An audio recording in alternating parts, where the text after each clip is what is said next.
pergunta muito objetiva.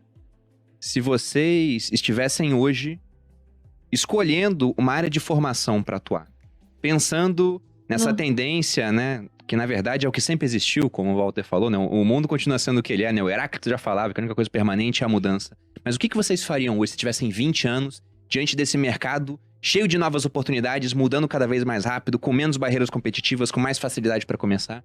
Como é que seria esse caminho de vocês hoje? O Bruno trouxe a pergunta do seguidor, porque o seguidor adora. Não, se você perdesse tudo, o que você faria? Como você começaria? Respondendo objetivamente, eu faria administração de empresas em uma faculdade não tradicional e estudaria em casa por conta própria programação.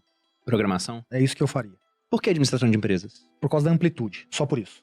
É pra te dar essa que é justamente veia o pessoal critica ampla. muitas vezes, Só pra ter um diplominha também, né? Não, pelo contrário, eu nem acho que isso é necessário, mas é porque a pergunta é o que você teria ido estudar.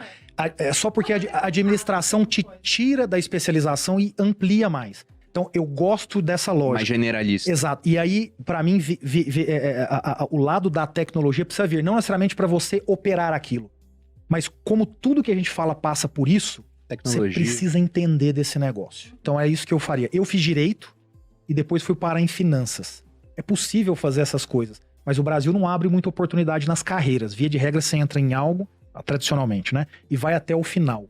Então a gente trabalha muito de forma ampla. A gente trabalha de forma muito especialista ainda no Brasil. O especialista, ele vai morrer. Não morrer no sentido de não ter valor, mas no sentido de poder criar avenidas muito mais largas. A pessoa com amplitude hoje conecta pontos mais fáceis. Eu diria, até por ser membro de conselhos de empresas de saúde, etc., que a especialidade limita a inovação. Quanto mais especialista você tiver no seu corpo de funcionários, mais difícil é inovar. Porque aquela pessoa estudou tão profundamente aquele assunto que ele resiste naturalmente mais à mudança. Por outro lado, o generalista, que é o que a gente está falando, ele tem uma visão muito mais ampla, mas ele vai menos fundo. Então, vamos dizer assim, mais do que generalista ou especialista, o que nós vamos precisar daqui para frente é nexialista. E o que é nexialismo, né? Nexialismo, esse termo surgiu num livro do Van Vogt na década de 50, que era chamado A Viagem do Space Beagle. Era o nome da nave que saía do mundo em busca de vida inteligente em outros planetas. E segundo a história, era uma nave como se fosse uma arca de Noé de cientistas. Tinha um cientista de cada área da especialidade humana. Tinha um biólogo, um físico, um químico, matemático, né? Todas as especialidades humanas. Com exceção de uma pessoa, que o Van Vogt chama de nexialista. E o que era esse nexialista? Era um cara que não entendia e não era especializado em nada. Toda vez que a nave sofre uma pane, ou uma invasão alienígena, ou tem um problema qualquer, a única pessoa capaz de resolver o problema e seguir a viagem era o nexialista no livro. Por quê? Porque por não ser especializado em nada, mas cercado de especialistas que sabiam tudo, ele tinha a isenção de escolher a melhor solução, que às vezes era fruto do conjunto de 3 ou 4 dessas especialidades.